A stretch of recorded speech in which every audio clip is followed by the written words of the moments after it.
Hi, welcome to the Bari Nation podcast, where we support the bariatric community with humor, humility, and honesty. I'm April. And I'm Jason. Miss Natalie is on a vacation while we're recording this, and we hope she's having a fabulous time. But joining us is one of our most very humans on the planet, our friend Rob. Hi, Rob. Hey, everyone. How's everyone doing tonight? Oh, just talking about all things tracking and why we love hate it. Yeah, of course. It's March Madness. It's that time of year for a lot of us where we're starting to see spring. We're starting to think about the beach season. And we're also thinking of, wow, what a long winter. So, there's nothing we want to do better during this time of transition than to track data. Said literally nobody ever. No one ever. And in all seriousness, we want to let our listeners and our watchers know we are going to be talking about tracking today. So if that is triggering for you, or if it brings up some really negative thoughts or emotions, this might be an episode that you want to skip, because we understand that tracking and disordered eating can go hand in hand for a lot of members of our community. But for Jason, Rob, and I, tracking is a tool that we have used, or in my case, I have moved away from and regret that. So the purpose of today's conversation is to deep dive into all things tracking. And every time I hear it, Rob, what you just said sometimes takes me back to work. Rob and I are both teachers. And I think, Jason, you have to do this too. We live and die by data, right?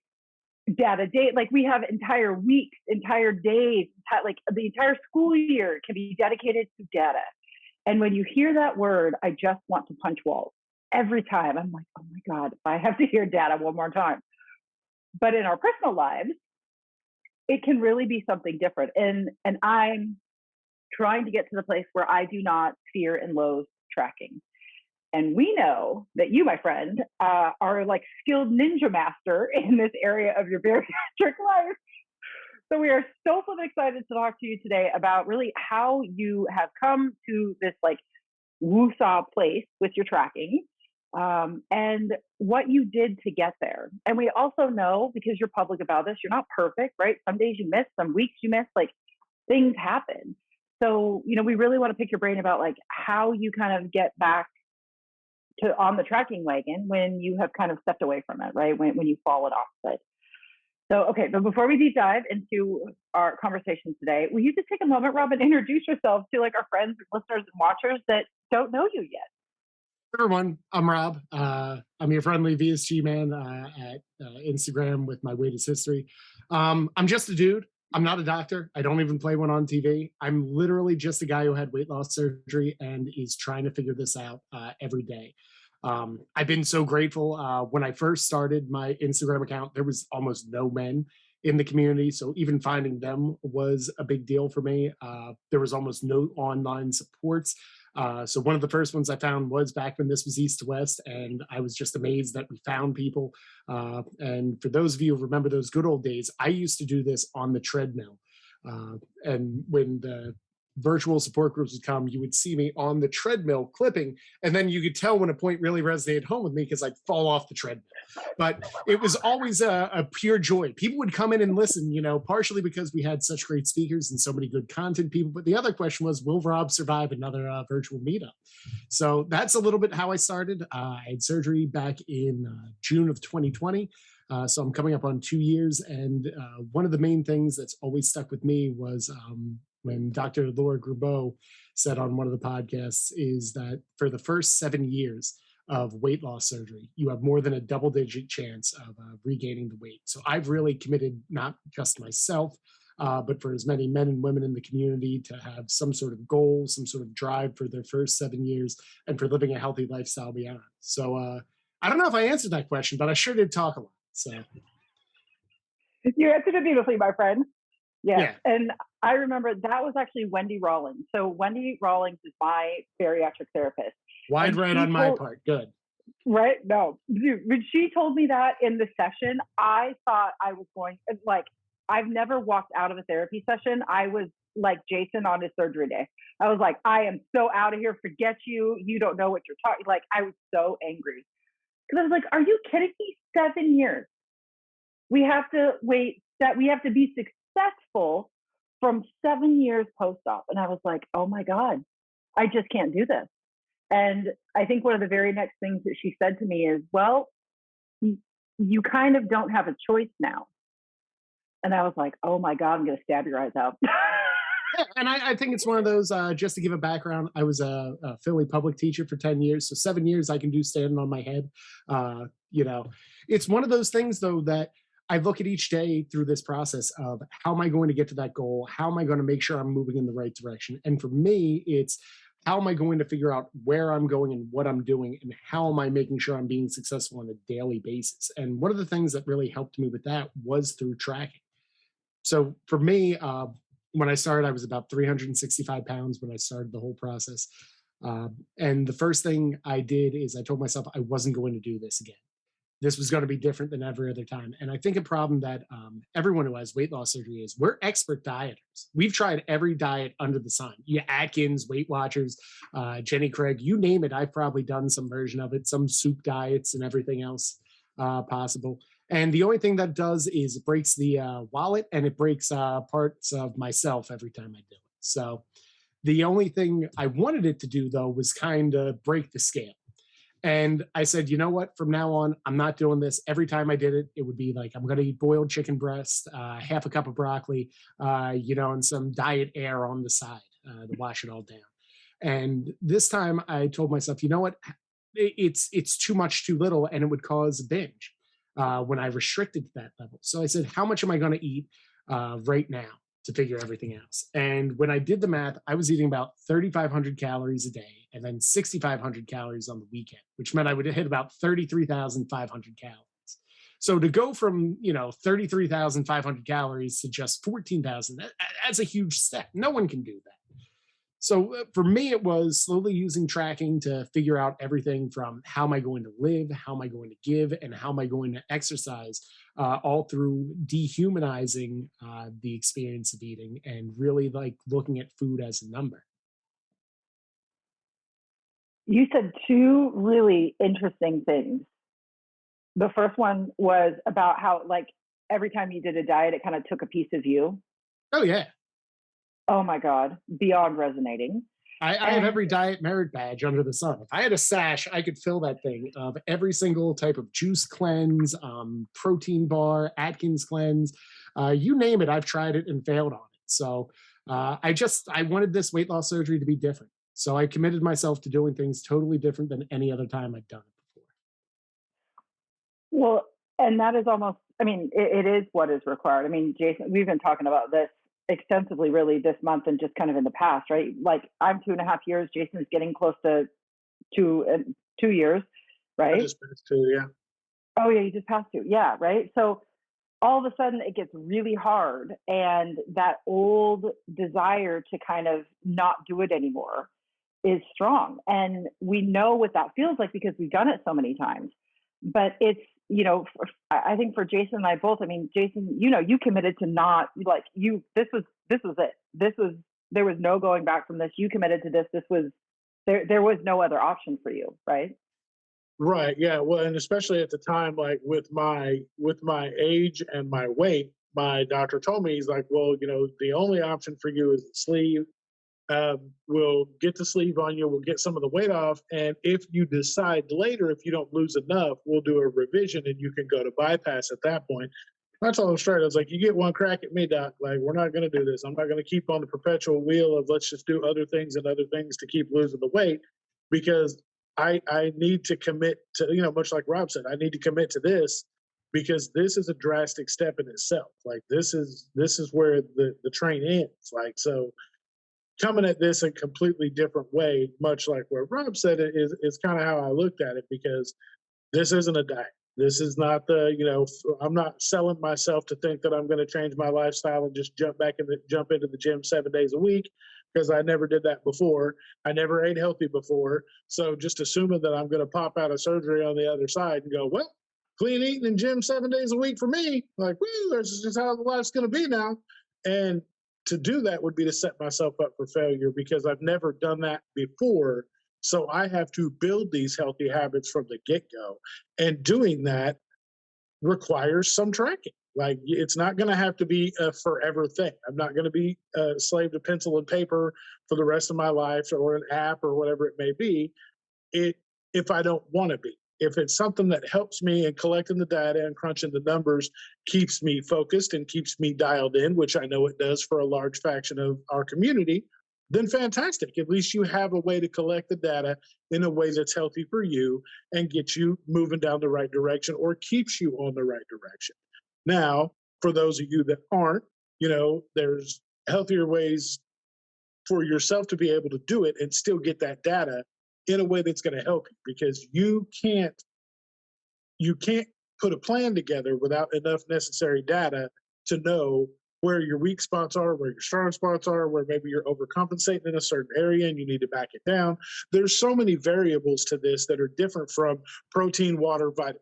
And those are the three things we got shipped out of our surgeon's office with. And that's not how you live the rest of your life. It's not just hit your 80 grams of protein, make sure you toss a couple vitamins down and hit that water goal, and everything's going to check out for you. Well, that's basically like giving you sending you out on a hike with no roadmap and going, yeah, it's over there. Yeah, you'll find it. Just hang a left over there and keep going, and you'll be all right. Like, that doesn't tell anybody how to get where they're going. So in order to find what you're looking for, you have to collect some of the data that you're going to need to build a plan that's going to be the best for you. Yep. And that's such a great metaphor. That truly is like kind of what it feels like, right? You leave the hospital and they're like, oh, yeah, here's the trailhead. Cool, go forth. And then you're like, I'm sorry, what? I'm just supposed to walk in this direction and everything's going to be fine. I mean, like, oh my God, it's terrifying, right? Yeah. Well, and the other thing that you said, Rob, that really, I've never thought of it that way, but you said, you kind of changed your thinking, and I know that we'll get into this when we really start deep diving into the topics, but you had to kind of dehumanize food and look at it from strictly a nutritional standpoint, like just simply numbers, like in-out data. I would have never in a million years thought about that. Holy shit. So I think one of the things that I've worked with my therapist over the last 5 years is to realize how much I use food to self-soothe, and that I really did have a deep psychological connection with the emotion of what purpose food was. Food was not just fuel when I started this process. Fuel was comfort. Fuel was acceptance. Food was never talk back to me. It served so many different purposes. And one of the big things for me was realizing that it really wasn't giving me the right answers. And one of the things I also started tracking was going through my finances through doing Dave Ramsey's Every Dollar program. So it was one of those that I realized I used food and money both in the same way, and took a really immature approach to it. That I justified my actions by saying, yes, I do work a very busy and stressful job. I deserve to eat 3,500 calories a day. Or yes, I, do make this money. I should be able to spend it just as well. And when I realized it's just a very immature lashing out that I was doing, and really said, am I building myself up for future success? I realized I had to change almost everything I had to do right off the bat. And one of the big things that really helped me with that was when I started tracking my money, I realized back when I was 365 pounds and started this process, I was spending $700 a month on fast casual. $700 a month. That meant not, and that's not just like, hey, I'm taking the family out to Chili's for like dinner because I don't feel like cooking. I'm eating something like Chili's in between lunch and dinner. I pretty much was the poster boy for Taco Bell's fifth meal, in the sense that I would have a fifth and maybe a seventh somewhere if I could sneak it my way through.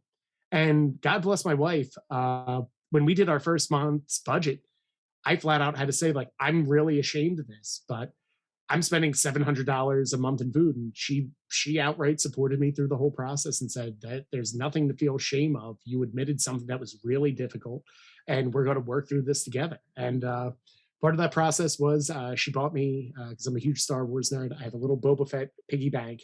And every time that I beat a urge to eat fast food or something, I would withdraw $10 cash, put it into the Boba Fett piggy bank. And then slowly I realized I had like $500 the first month. And some of you might say, hey, that means there's $200 to still spend on fast food. And I'd say, yeah, there was. But that was $500 less. And that $500 went to buy my first treadmill. That next $500 went for the padding for the home gym. You're literally in the basement right now that has built a home office, a standing freezer, a home gym, a pantry. I am literally living in the house of McDonald's that I've completely changed and turned into my own thing. And that came from tracking my food and my finances and realizing if I want to get serious about where I want to go, I have to put the things in front of me that are going to get me there. Well, and a powerful thing that you're talking about that really, I know for me, I never connected the two, and I don't think April did either. With the finances and things, that let you know it goes so much deeper and farther than food.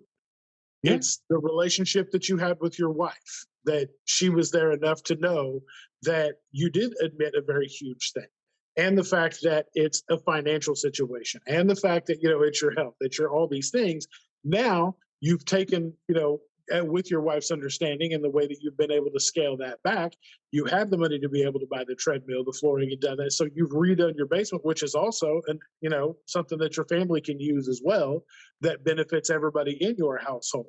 So where at first you were taking that away from your household, you've now found a way to turn it around and give it back to them tenfold in all the ways that you've been doing that. So those are huge. And most people don't realize that our actions go above and beyond just our relationship with food and what it does to our bodies. And it also makes you realize how much of your relationship as having a family has to do with how are you feeding and fueling them. One of the things that I started to do that really also helped was, I don't have a fancy cookbook. I just have the internet. And I have the spam mail that comes from Men's Health. And just from using my Google Drive, I started to collect whenever they had like 50 family friendly meals under 500 calories a serving. I would start to collect and log those, and we'd just throw it through the ringer every year. I'd collect about 30 to 40. And then summer was like the new test kitchen where it would be, hey, we're going to try this meal as a family. 3 out of 4 have to agree that they like it. And if it hits the 3 out of the 4 level and it hits the calories, it stays on the menu. If it doesn't, it gets chucked. And from 3 years of that, we have about 3 months worth of different meals each day that gets planned out. And each one's under 400 calories. None of them are my original recipes. So whenever anyone says, oh, this looks delicious, I'm like, yeah, just Google this. And it comes up at like 8 ways over. But, it's from doing that small process of working your family into it and making it part of the process really made it easy for all of us to start making healthier choices around our plate. Dude, wow. I'm blown away. Literally, I'm reading all these notes. I'm like, Rob has a calendar for his meals that goes out. What is it? 6 months? 6 months out. So we can play a fun game, and we'll do this. April's going to be like, wow, this is teacher level. This is what happens when a teacher gets a Google Calendar and a long PD day. So I actually map out a formula for all of my meals for my family, and it just follows a very simple thing. I know April right now, for those of you who are just listening on the podcast, April has fallen out of her chair. She's coming to. She's coming to. Yes, there she is. All right, but yeah. So what's on the menu May 15th for dinner? May 15th. Let's go. So I have March. I do this during the Men's Support Monday all the time. This is the stupid pet tricks we do in men's sport. Everyone asks, what do we do in men's sport? We count macros and we see what Rob's eating for May 15th. May 15th is a Sunday. So in true Italian fashion, that's going to be the gravy last day. Yeah, it's lasagna or Sunday gravy. So that's the deal. But if you want to know, just so I can finish this, Monday the 16th will be Vietnamese pork chops. Tuesday is always Taco Tuesday. Wednesday is a freezer raid because we clean out the freezer of all the meals that I didn't have to use for snow days. Thursday will be chicken cutlets. And then Friday is pizza night, which we'll do out on the grill. And then Saturday is healthy style chicken cheesesteak. So bam, that's like a week in my life. And it never comes around again. It's like months before it rotates around again. Yes. So the beauty is if one of my family members doesn't like the meal, they only have to have it 4 times a month. So think about that now. If you're dieting or if you're tracking and you had to eat a meal that was healthy, but you didn't necessarily like it, and I told you had to eat that every day for 3 months, you'd flip the table over and say, I'm out. But what if I told you only had to eat 1 meal a week that was completely super healthy and lean, and you didn't have to do it again for another 3 months? You might be able to do that. So by finding a balance and working that, and by tracking it, you can make a plan for a meal. You can buy your items in bulk and freeze. You can put pantry items together. So I'm actually saving. Our grocery bill is under $500 a month. So I'm spending less cooking at home, delicious meals, than what I used to spend to get Arby's. And it's not even that good. So from planning and tracking and doing everything, I'm not only saving money, I'm building family relationships. Our family is sitting down at the table. And thanks, G Suite, I actually know the exact time that dinner is because I can build it around the family calendar. And by tracking what my family does, I also know if I have a night where we have to get the kids to karate and dance, that's not the night to try some new fancy audacious meal. That's the day where it's, hey, that's Taco Tuesday. You build your meals that work your schedule, but you don't know that if you don't plan it. And one of the beauties of tracking is if you know you have a busy schedule day, you can track in advance and make sure you build that day for success. I spent $430 yesterday at Costco, and it's my husband, myself, and that 13-pound Flufferton. Yeah. How the flip? I feel like have I slept? Is this like? Am I still on planet Earth? This is like a third, fifth, eighth dimension. What? And I've known you for like I don't. Yeah, I try not to open the Ark of the Covenant that is like my OCD planning, because every time it does, it melts somebody's face. There's no time that I go on a Zoom meeting and share that someone just doesn't go, wow, that freezer probably has a body behind him right now. For the record, there is no body, but there are delicious meals. And then we'll play this game. So look at this. I'm coming off, so I can't hear you. I'm taking the mics off, people. Okay. I don't understand how I didn't know that, but I mean, I'm literally just like, yeah, you can let us in on that on Mensa. Yeah, see, and it's all packaged and ready to go. So these are for snow days. I've portioned out 4 servings of jambalaya. This is another gumbo dish that's all under 400 calories. Another gumbo. Here's a great example. Thursday was St. Patrick's Day. Traditional corned beef and cabbage. But we have karate. We have dance class. We have iTutor on the side because as teachers, if you don't work 3 jobs, you're not really making your full salary. But the real deal is we don't have time to cook on that Thursday. So here is Irish stew that we can defrost. And we had the other batch one night, and then here's another. So we get out of the wintertime, we can defrost these meals and keep going and save room for our summer home. So April has again fallen off the floor for those of you who aren't watching the YouTube. We're going to cut this up and do some really great highlight clips for America's Funniest Home Videos. So if Rob says the darndest things and April falls over. Yes, April's not top 10.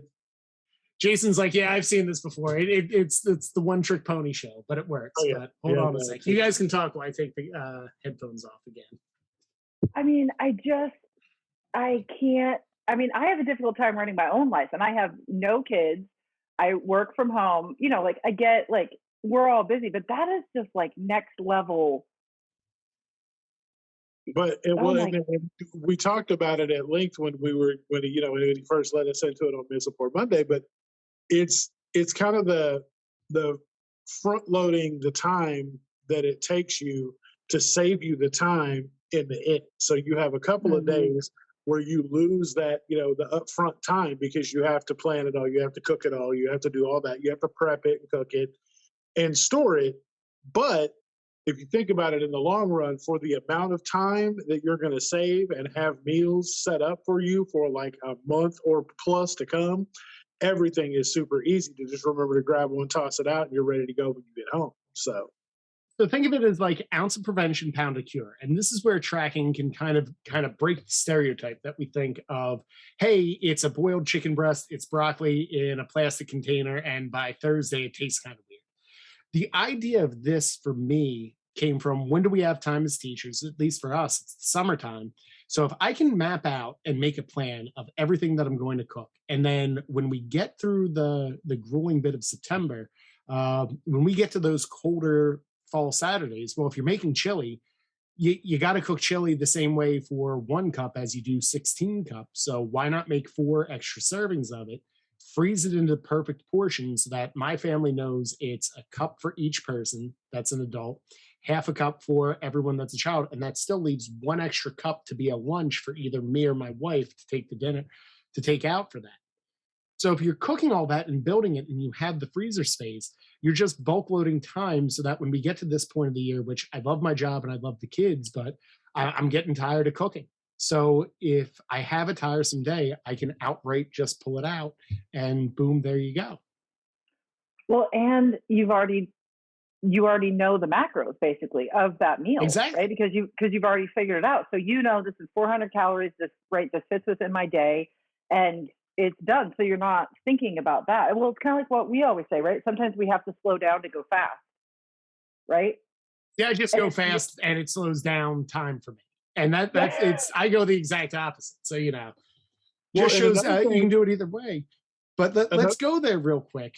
And the idea of, okay, now I completely lost my train of thought. So Jason, you go and say what you were going to say. So I was just going to say another thing that you do that I thought was great for me is you build in additional macros into your day so that if something comes up and you want an extra, like if donuts pop up in the break room or cookies pop up at the house or something happens, you've got a cushion to be able to have a singular donut or a singular cookie or two, depending on what the calorie count on the cookies are, because you've built a cushion into your day by also having your other macros nailed down so tightly.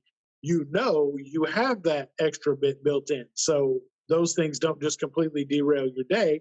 So basically every day that you count your macros and and build your plan, you're having a planned eating event. Even if you don't have one, that's just extra calories you've got in the bank. Exactly. So it just works like any other budget. You can't really spend money that you don't know if you have. So you have to be able to build your bank. And now, Jason, you also reminded me what we have. The big thing that I always hear from people is I don't have time to track. I don't have time to put everything into a fitness tracker. And again, it goes down to the best success that I can tell you is you have to really start looking at your calendar and finding the time that works for you and doing it. So for me, that sometimes is Sunday afternoons. Now the NFL is gone. And that's really a time for me to say, okay, if I'm having those, pork chops that night, what's the recipe look like? Okay, let me punch in everything, make the recipe builder, and then save the macros for that. And what I found is after tracking for about 3 years, if you're doing the same recipes, or the same types of recipes, and you're getting them from a Men's Health, a Women's Health.com is great, Food Network, when they do their healthy dishes, they all seem to follow this level that hits 400 to 500 calories per serving at the top, anywhere from 19 to 25 grams of protein. And then the carbs are where it gets a little, depending on what it is. But if you can start building those things in and you're building staple items and you're just saving them into your tracker, then if you look, I save anything that I cook myself in as Demedio Kitchen. That finally solves the D, and Rob D is, that nice Irish name for St. Patrick's Day, Demedio. But anyway, the whole idea is I save it as Demedio Kitchen. So then when I search, I can just put in pork chop and then brand Demedio, and it comes up, here's my 4 or 5 pork chop recipes. So when everyone says, oh, it takes like an hour for me to track, it's like, yeah, it might the first time, but if you do it the right way and prep it, it takes me about 15 minutes to get everything tracked for a day. And really, it takes closer to 5, but I say 15 so I don't freak out anymore. But you get into these rhythms, it makes for your day to be planned and ready to go. Well, I mean, this morning and last night, I really wanted a late night snack. I was hungry. Anyways, I bought some crackers at Costco and I bought some dip, and just something in the back of my brain was like, I mean, the bag says keto, low carb, blah, blah, blah, and this is just a dip, but I wonder like how much this really is. It really took me like 3 minutes to figure out what the macros were for that. And it was over a 300 calorie snack. And I was like, oh my God, I have been doing this consistently for the past few months, and the scale just keeps creeping up and up and up. And I just feel grosser and grosser and grosser. And I was like, oh my God, I have been eating my way to this level of discomfort. But I was reading those bags and my brain was just thinking like, oh, it's keto or oh, it's low carb. So it just magically doesn't count. And it was just like, oh, you got to be kidding me. And the other thing that really helped solidify for me, it's like I've been spending so much time freaking out, worrying, stressing over tracking because I think it's going to take so much time. But then when I actually did it, it takes no time at all. I mean, I tracked my breakfast sandwich today. Again, it took me like a minute. I even weighed the flipping piece of bread, and it still took me a minute to figure it out and enter it into my tracker. But, I mean, here's the thing, April. Are you making your own bread? No, I literally scanned the label and weighed it. Yeah, you're doing the same thing that I used to do when I worked at a Dollar Tree. You're just running a barcode over with the scanner. So, for me, it's, the benefits of Costco, if you're not doing home cooked meals every now and then, is everything has to have a barcode. So just punch it in and see what happens. And there's been times where I go shopping up and down the aisles. I'll put it into my scanner and see how that would affect my day. And it's like, oh, this serving will put me over no matter what I do on a super lean day. It doesn't make it into the cart. And that's a nice way that if you build in advance your tracker the night before of what you're eating tomorrow, you can kind of get an idea. What Jason and me talk about is when I go into the break room and there's Dunkin' Donuts or Philly soft pretzels, I know the exact amount I can eat and know that I'm still in my zone of calories. And by having that walking around bag, it really helped remove the guilt I would have of eating some of those things. Oh, okay.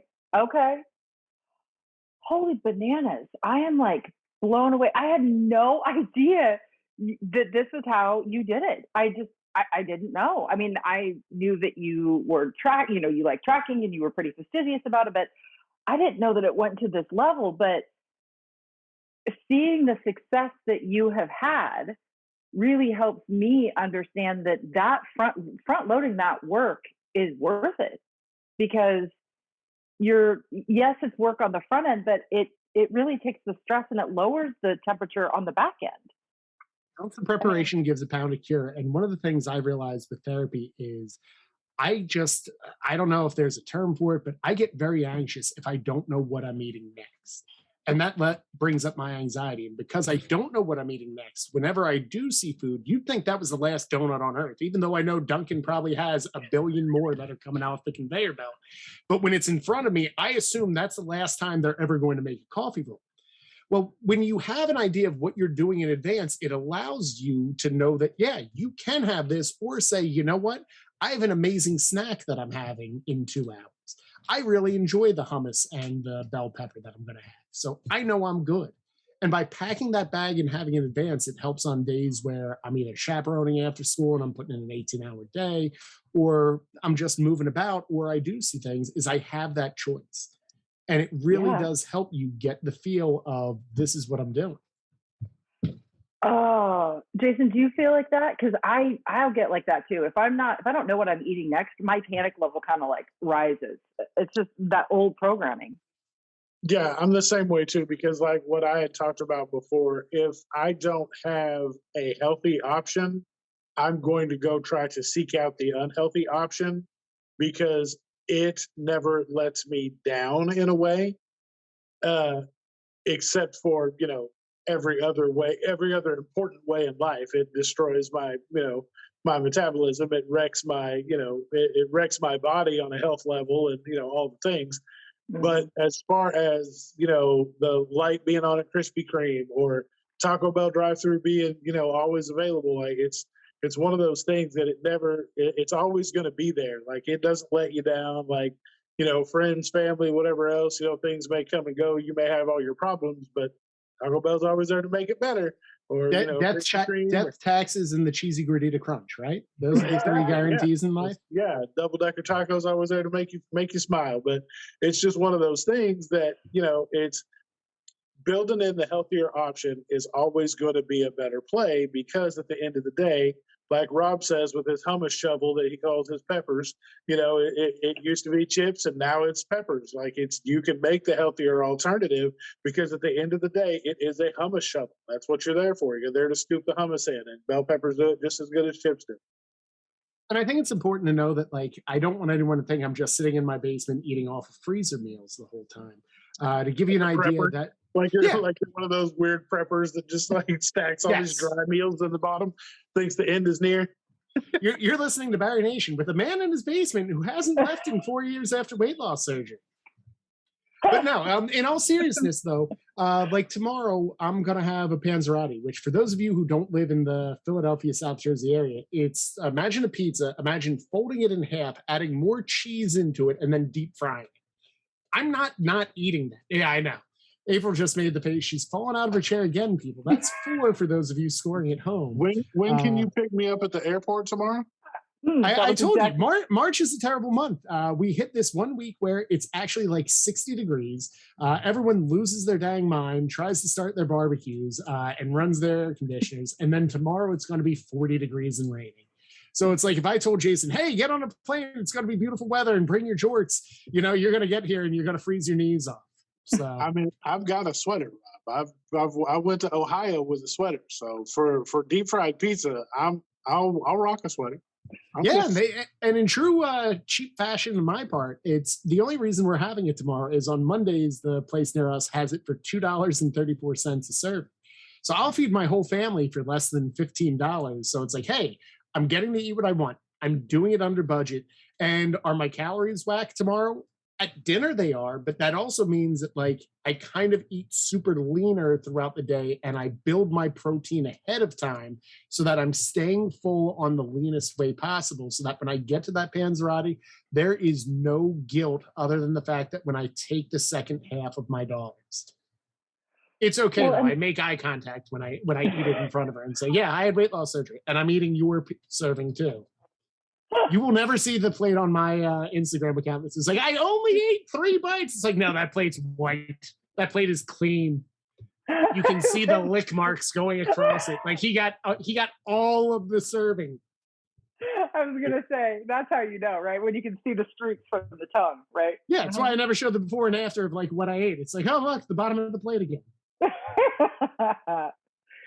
But what I really appreciate about that, Rob, is that really it sounds like you track in a lot of different ways, right? You're using so many ways, right? You're using an application, a program, you're doing forwards like future tracking, you're doing like bulk tracking, like I'm going to track my whole day, in one sitting. But then you're also doing kind of like that, the mental tracking, like, okay, I know that I'm going to be enjoying this meal later on today. So I'm going to be really lean with my eating in the morning and afternoon, and I'm planning that way. So it's like you're using all of these different tools when you need them to best fit the scenario, which is allowed. And I think diversify your portfolio. The more colors you use on that palette, the better the picture looks. And it's one of those of from using a diverse group, it keeps us out of that standard issue that so many of us failed before of eating a piece of boiled chicken every day for 365 days just isn't sustainable. But if you have a plan, you build it in and you balance it, you can really get these amazing results while still feeling like you're getting to eat everything that you want in proper portion and moderation. Well, and it also saves you from that all or nothing mindset, right? Because if you commit to like, I'm only going to track this one way, well, then as soon as you miss that first, instance of tracking, then you're like, oh, well, I've screwed it up. Like, oh, I'm never going to get this right. Oh, there's no point in doing this. But what you're doing is you're saying, I actually have this like arsenal of tracking tools that I use and have proven to be successful. So if this one way all of a sudden isn't serving me, or, oh, that didn't work out, or, oops, something is just right, there's a lot of friction there, I can move to another way of tracking that is still helping me accomplish my goals and doesn't allow me to get into that all or nothing thinking. That's powerful. And I think also it helps you build the rhythms and routines of what you eat, what works for you, and how your calories work. For me, just so we're clear, I don't track every day at this point. I'm in 9 months of maintenance, but this really helped me early on during weight loss. And once I started to plateau, I realized I kind of have the same breakfast every day. I kind of have roughly the same lunch, but even within my lunch and my breakfast, based on how I season my meal, I can eat the same thing with 5 different seasonings on the vegetable, 5 different seasoning on the protein, and 2 or 3 different seasonings on the rice at 0 calories. And I'm essentially eating the same thing tracked, but 5 different ways And if you have enough, flavor things, you can really have the same type of meal seasoned 20 different ways with 20 different sides and 20 different add-ons. Mm-hmm. You're the master of that, I think, when it comes to like barbecue and veggie prep, and that is like your bread and butter is the seasoning, really. Yeah, because I'll do like Rob and I talk about that too. Because I'll go buy like a family pack of thighs, and I'll quarter it up, and I'll do some on the smoker, I'll do some on the grill, I'll do some in the oven, I'll do some in the crock pot. It just depends. I did some the other day in the air fryer, and those turned out absolutely amazing because it's the same way I do my wings. So I seasoned them the same way I did wings, and just had like 5 giant boneless wings. It was pretty fantastic. Yeah, right? they're not inventing a new body part on a chicken. Like there's only like 4 or 5 options, so you got to find ways to season that thing. And if there is a new body part in the chicken, let someone else eat it for the first couple of years and see what happens. Yeah, I will not be the guinea pig for that one. You can keep that. But no, like for me, I used to be a huge. I would just get chicken breasts and just eat them, and everybody knows they're super dry, and I just can't. So I've adjusted to thighs because thighs are, the best thing ever because they stay juicy even on day 5 when it's time to heat them up again and do it. But, if you switch them out like I do and kind of mix and match like that, it just makes it easier, like Rob said, to not get, you just don't get bored with the palate. It switches it up, makes it better, makes it more sustainable because nobody wants to eat boiled chicken. No. So, Rob, what do you do when you are, frustrated with tracking, or you feel like, oh, I've fallen off? Like, what is what are kind of your go-to techniques or things that you do to get back on track? Just look at the before picture. In the simplest thing is, I made a promise to myself. I'm not going back to that. I had trouble tying my shoes. I was told essentially that I was burning out a CPAP machine. That essentially I would just go to bed and not wake up. I don't want to ever have to look at my wife and kids and tell them that my choices led to that. So every day it's a street fight for it. There's days I don't want to plan. There's days that I loathe tracking. There's days that I eat off point. And the problem with tracking is the numbers don't lie. Sometimes for me, it really helps for me to journal it so that I can own it in that day. And one of the things I take from Tony Dungy, who used to coach football for the Colts, is if you have a good day or you have a bad day, just celebrate it for 24 hours and then move on. So there's days where I eat off point or I eat hot garbage and I put it in. And at least then that shows me in the data of that spike is why I feel bad the next day. There's days where I do really good on my step goal and I go above and beyond. And then by my 4th day, it's like, well, why did my legs feel like jello? It's like, well, you went over your step goal by how many for the following days. The numbers don't lie on that. And the more truthful you are with the numbers, the more you're going to be good with yourself. So, I think for me, it's that idea that, your numbers are your numbers. It's no one else's. So on the days you don't want to do it, you don't have to share it. You don't have to put it on social media, but you should be sharing with yourself just so you have an idea of where you're at. And to me, I would have never known how bad I was if I didn't know I was eating 6,500 calories on a Friday, Saturday, and Sunday. Not combined, like 6,500 Friday, a fresh 6,500 Saturday, a fresh 6,500 Sunday. Mm-hmm. So the more honest you are with yourself with the process, and you might not like the numbers, but the numbers are going to tell you what you need to do and how you need to improve. Yeah. And I think that's why not tracking feels so comfortable for so many of us, because we never really did it, right? It is much more comforting to wonder than to know. If I didn't put it in my cell phone, it didn't happen, right? Whether it's a picture on a beautiful beach or, 8 handfuls of Cheez-Its. Either way, if you don't have proof of it, it didn't really happen. So for me, it really made me realize like, oh, look at this. I started to gain about 700 calories in dumb slider foods. And when I say dumb slider foods, I mean, it's that handful of pretzels that we don't check. It's the crusts off my kids' breads when I'm making them lunch. Stuff that I'm not even enjoying, but I'm eating because it's there. And the sooner I started to track that and realize like, oh, I'm eating the crusts in the worst part of the peanut butter and jelly sandwich, and I'm adding 200 calories for that. 200 calories, you can have almost any protein bar under the sun, and that protein bar can taste like a mint chocolate cookie, a snickerdoodle. I don't get paid by any of these people, so I'm sure they're out there, but if they want to toss me anything, let me know. But seriously, it's all about realizing I'm burning my calories one way or another. What am I using for, and what am I celebrating at the end of the day? Yes, yes. I that really hit home for me late last night. I was like, oh my God, I'm spending 300 calories. Now, granted, the dip is delicious. Those crackers I could have taken or leaving it. And it's like, I just burned 300 calories on something that was like, okay. Yeah. Why? Two of my favorite things is I get real nasty with it. I either with dips and stuff like that, I don't really like the cracker. No one's ever eaten a tortilla chip and said, man, this is delicious. Bland tortilla chip. You know, there's a reason why you have to add ground beef, cheese, sauce, and 15 things to the tortilla chip to make it palatable. Don't have the tortilla chip.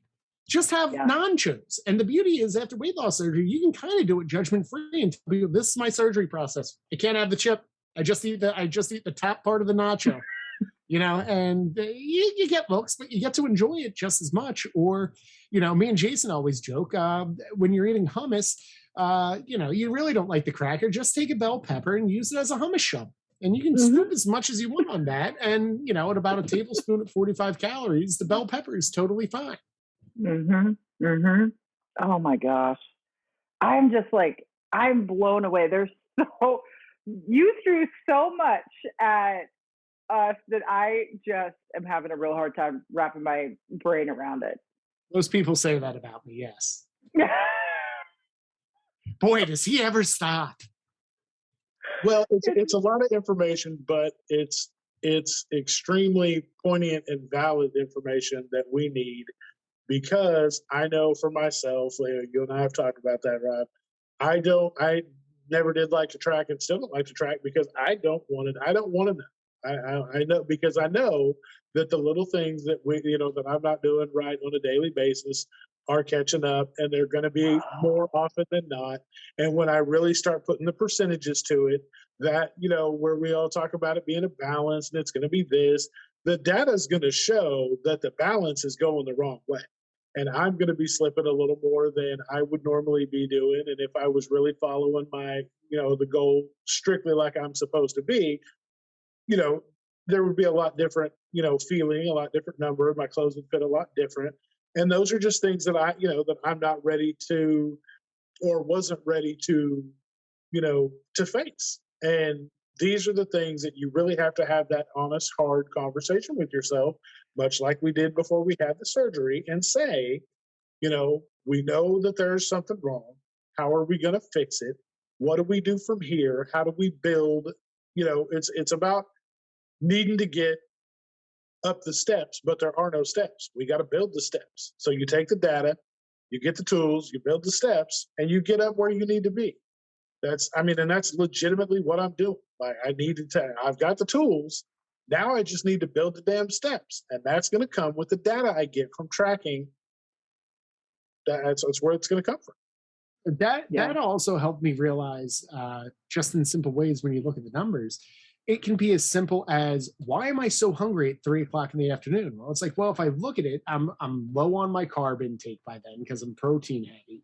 I'm hitting second wind, and then being able to build your snacks around what macros you kind of need to fill to hit your goals means that now, before that ravenous 3 o'clock hunger comes, eat a protein filled or carb heavy or fiber heavy snack at 3 o'clock. It's simple math and science, and looking at the data and looking at the actions, it takes it and just makes it as a number game. Yeah. So Rob, how did you figure out what your macro goals are? Did you work with a nutritionist to kind of, because you're also a very active individual. You're working out hardcore in the mornings, like you're getting in those steps. You've got a lot of stuff going on. So how did you get to your numbers? So the best advice I would give to anyone who's starting is really talk with your bariatric program. I was really lucky. All I hear is horror stories about bariatric programs. Mine was phenomenal. Checks up on me all the time, and does everything. But I kind of gave them the vision of, this is what I want my life to look like after surgery. How are we going to get there? And I don't think they get asked that question a lot. And it's one that I wish we really got better at normalizing through this process, is really at the pre-op stage, but also after surgery. This is the vision of what my life wants to be. How do we get there? And that starts with a process of telling them, I want to be able to do a 5 a.m. workout 5 days a week, and I want to be able to hit my step goal every day. How am I going to get there? They give you the standard issue at first of, hey, 1,100 calories, 80 grams of protein, and just focus on that. And for me then being able to say, look, I've done that. It's not working. What else do I have to do? By giving them the baseline data to bring back and saying, your plan isn't working, or this is what needs to be tweaked. They're saying, well, from looking at your numbers, your carbs probably need to be increased at this level. Your fiber could probably use some help with that. And then really working with a nutrition coach. Jim Moore, who has his own site on Instagram and everything, has done phenomenal work with me because he's really helped me break my habits of, hey, we got to hit protein. You know what has that? Bacon. Bacon is protein. So let me eat that. And he's like, you realize your fat's over like 180 grams and you're not even at lunch yet. He's like, how much bacon are you eating? And I said, more than it's possible for a VSG patient at 18 months. But it's trial and error. I didn't get this right on the first try. I still screw up things all the way through. I'm still going to be screwing things up 4 years from now. I still really like soft pretzels, and really it's just a carb bomb. And I, good, bad, ugly, I still track it, I log it, and I learn from it. But that mindset shift is powerful because you have built your nutrition to accommodate that. That's how you want to live. That's what you want to enjoy. And by saying like, well, here's what I want to accomplish, here's what I want to eat, here's what I want to enjoy every now and then, you've figured out a nutritional plan that fits your life goals, like that fits your lifestyle and how you want to live, which is the whole goal of all of this, right? Like, I don't ever want to not want to have wine and Cheetos and cheesecake ever again. No way. All of the above. Is right? that an option? Right. But, I think that, we have so many different stories in the weight loss community, but I think the one thing that we all agree in is somewhere when we started, we envisioned a better life than what we had that day we started our process. And the sooner you realize that in order to take that dream and make it a reality, you have to have a plan that you are driving towards. And the more people you share with it, the more people on your bariatric team know it, the more they can help you build it.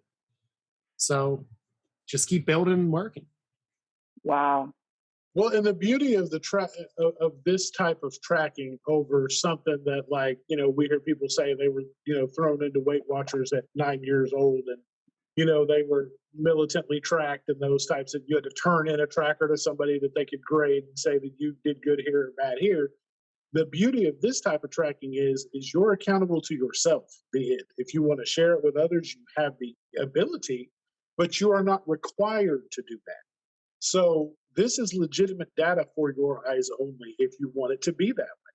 So where in the past, tracking may trigger you and it may be a horrible situation that you're coming from, this is also a way that you can break the stigma in your own mind of tracking and do it for what it's actually intended for, which is not to shame you, which is not to ridicule you.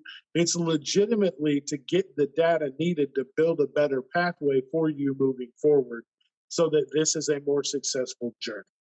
And as a history teacher, I will say, we got to cite our sources. 2 amazing resources that you have both provided came from 2 of my favorite people from when I used to do my Men's Support Monday on Instagram Live.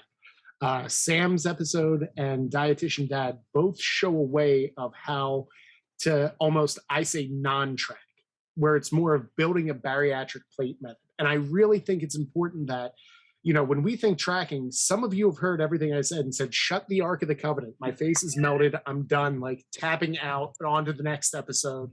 Let's get some good people on that aren't a guy in his basement at 7 o'clock at night. But the main deal is, just building your plate the right way. And those 2 episodes really show an awesome way that it doesn't have to be overwhelming. It doesn't have to be sitting by your phone logging numbers. It's just, how do you look at your plate and how do you build your plate for success can be just as simple as that. I'm sorry I cut you off with that, Jason, but I lose these trains of thoughts because they just come and go. That's 100% right, though, because we talk about this all the time. Just like your journey will not look the same as someone else's journey, your tracking method or what you track may not look the same as somebody else's deal, because you may be nailing your protein goal. Your macros may be on point. You may not even need to track those because you've got that licked. But you also may need to track your water. You may need to get a better, a better setup for your vitamins. You may need to, switch up the way you take your vitamins because they may not be making you feel as optimal as you would. I know some people, depending on the order they take them in, it make them feel nauseous, or what time of day they take them. So there are certain things about the journey that can be tracked that don't have to be, your protein. Your macro tracking is one facet of it, but you may need to track your water intake. You may need to track your vitamins. You may need to track just your calories. It just depends. It can look different for someone than it's going to look for anybody else. And that's okay. That doesn't mean you're doing it right or wrong. It just means you're tracking different data because you have other data.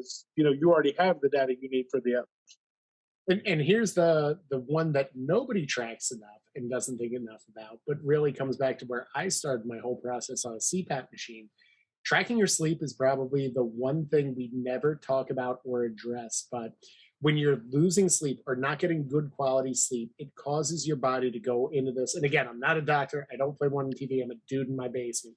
But, there's people much smarter than me that will tell you the effects that sleep has on your hunger levels, what you do with your eating, how your workouts are fueled.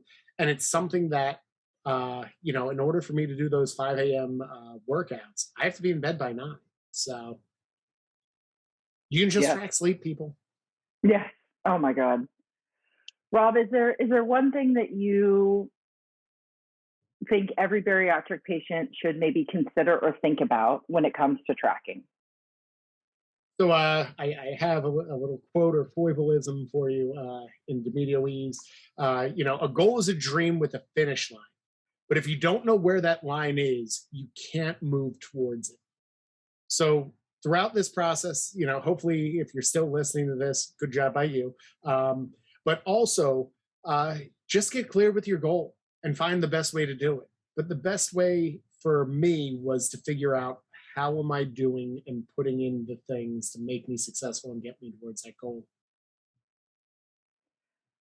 I just, every time I talk with you, both of us, well, Jason, not so much, but I'm blown away. I'm absolutely blown away by how you have chosen to move towards your bariatric goal. And I'm just so thankful that you're so open and you're so honest and you're so encouraging. And, there's a lot of humility in what you do. And I'm just so thankful that you're a part of this community. I'm so thankful that you are a moderator of Bari Nation. And I'm just so thankful to be able to call you a friend, because there's a lot you have to offer to this community. And we're just so thankful that you are there to share it.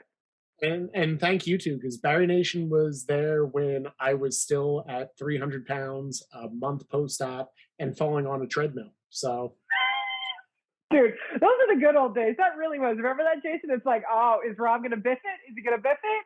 It's coming. Yeah. It's coming.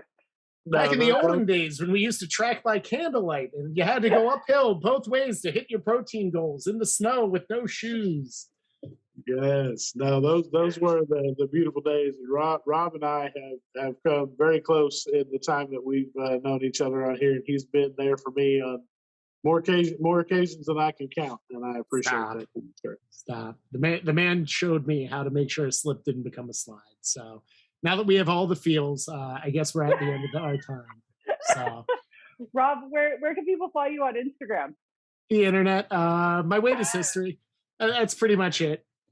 Yeah, and it's underscore. It's my underscore weight underscore is underscore history. You guys should exactly. How could I make it more complicated than I already made it? So I mean, come on, right? You got to put effort to find me, people. Just a little bit, but we promise you, it is worth every second that you spend searching for Rob on Instagram.